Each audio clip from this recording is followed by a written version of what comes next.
Greetings. It's so nice to have you join in today for some meditation and Dharma talking time. The meditation period will be recorded separately. I just wanted to talk today. I'm Candle Summers. I'm located here in Portland, Oregon, on the unceded territories of the Multnomah and Chinook tribes in the beautiful Willamette Valley. I wanted to talk today about gratitude. It's November 23rd, 2021. And I'm just being inspired by remembering that we're often told to be grateful for blessings or good fortune. But Buddhism teaches us to be grateful, period.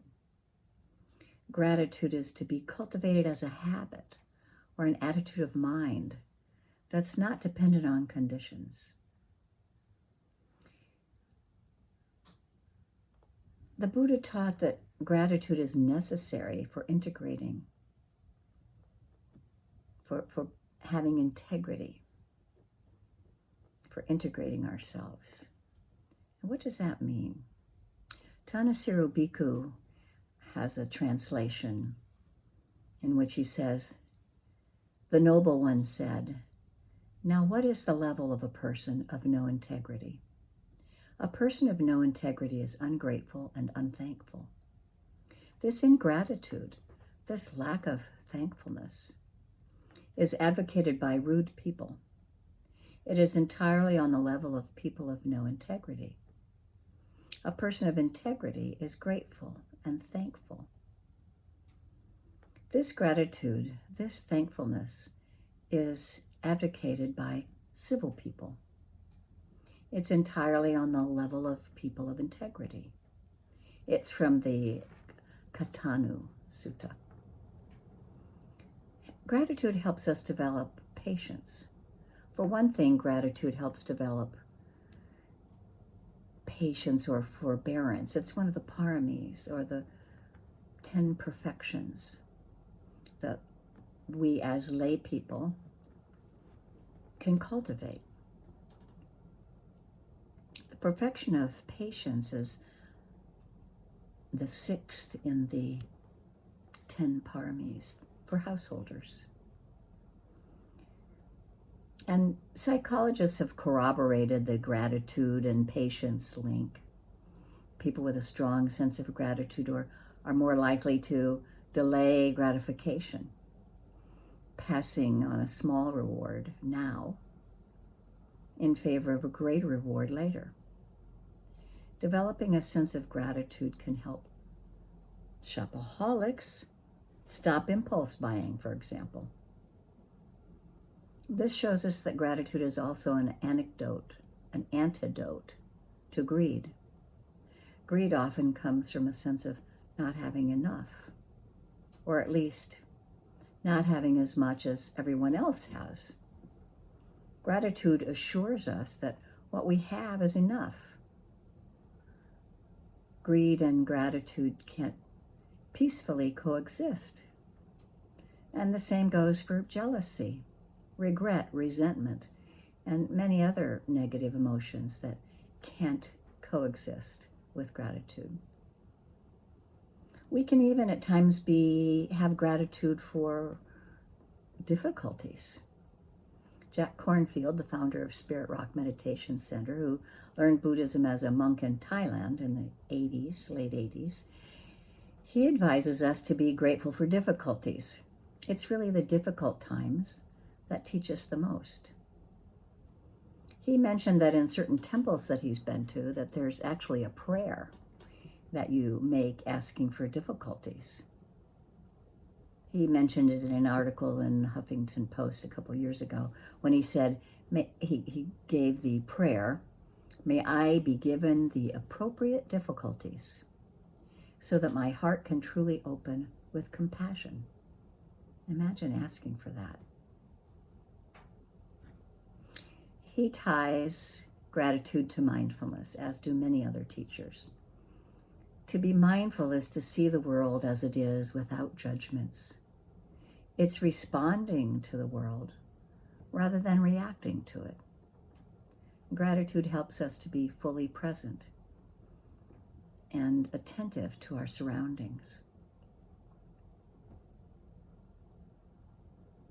There's a Zen teacher, Zoketsu Norman Fisher, who said that a lack of gratitude means that we're not paying attention and that we're taking existence for granted.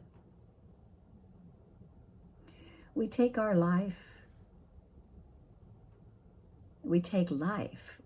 existence quite often for granted. We take it as a given, and then we complain that it isn't working out as we wanted it to.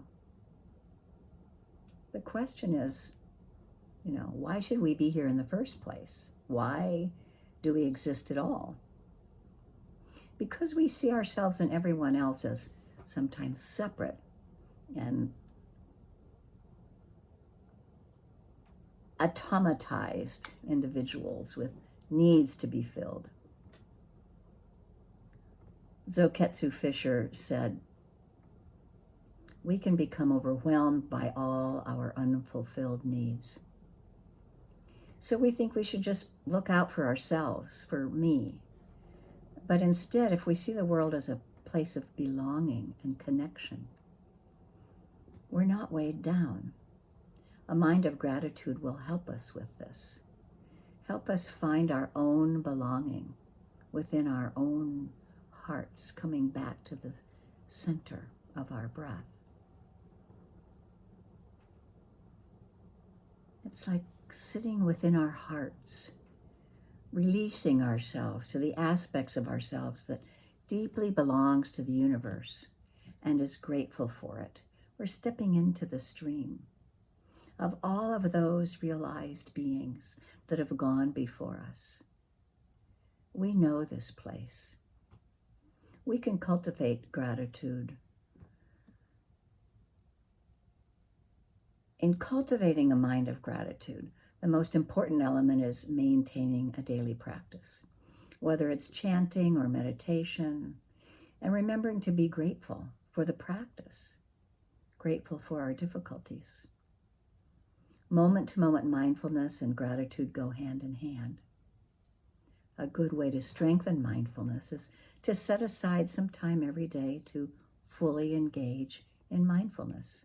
We could do it by sitting, we can do it by walking, we can do it by standing. And when we find ourselves fretting about things going wrong, we can remind ourselves of what's going right. Some people may be helped by keeping a gratefulness diary or a gratitude diary, or at least regularly reflecting at the beginning and the end of every day on being grateful. It doesn't happen overnight, but with consistent practice, gratitude can grow. And I'd like to share with you a chant, a gatha, that was composed by Jion Susan Postal. And it goes like this. For all beneficent karma ever manifested through me, I am grateful. May this gratitude be expressed through my body, my speech, and mind, with infinite kindness to the past, infinite service to the present, infinite responsibility to the future. Let me say that one more time. For all beneficent karma ever manifested through me, I am grateful. May this gratitude be expressed through my body, speech, and mind, with infinite kindness to the past, infinite service to the present, infinite responsibility to the future. May we reflect on these words and take a few moments to let the words settle down.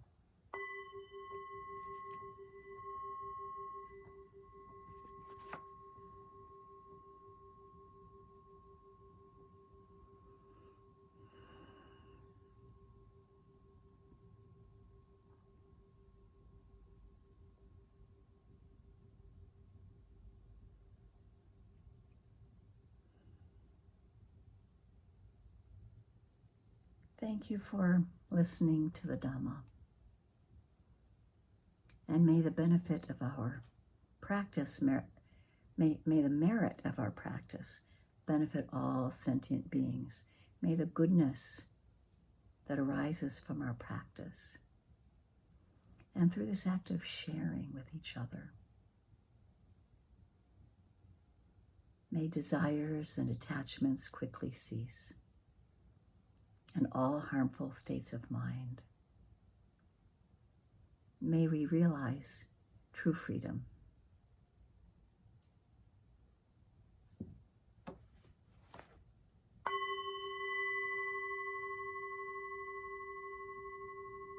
And may you remember to find ways of gratitude and gratefulness.